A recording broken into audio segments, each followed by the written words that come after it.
kutokana na Yesu Kristo. Tafsiri yake ni ya maana yake, ukiwa wewe ni mwana alafu bado kuna vitu vile vya uto wa kale vinakusumbua, bado wana wako hujakamilika.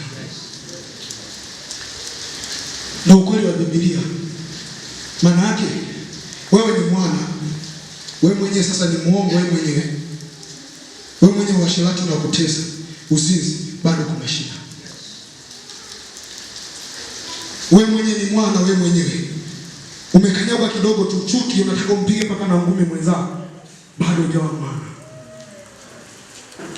Mwana amebadilishwa, mwana amefinyangwa, mwana ametengenezwa, mwana amegeuzwa, na yale yote ya kale hayapo tena ndani yake.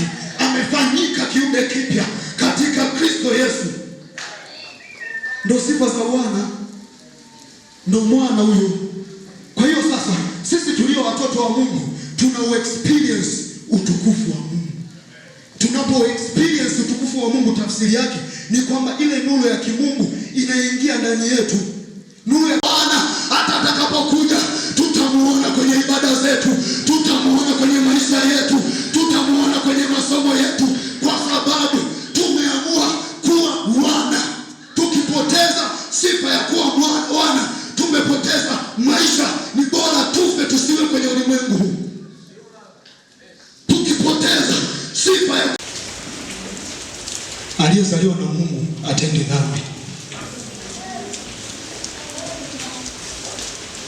Kwa hiyo kama bado kuna kama wana, hatutambui kama waimbaji wakubwa, hatutambui kama tuna sauti nzuri, hatutambui kama walimu wazuri, hatutambui kama labda ni wachungaji au wainjilisti wazuri. Yeye anatutambua kama wanawake na watoto wake, na hili anatuonyesha Yesu mwenyewe. Ndio maana hata yule mjaribu alipokuja akamwambia, ikiwa wewe ni mwana wa Mungu. Manake huo ndio utambulisho wetu wapi? Mbinguni. Au tufanyeje ili tuitunze hiyo sifa ya kuwa wana? Siri ni moja tu, kuwa na mahusiano thabiti, kuwa na mahusiano ya kina na Mungu. Ndio sifa kuu inayotufanya sisi tu maintain state ya kuwa wana.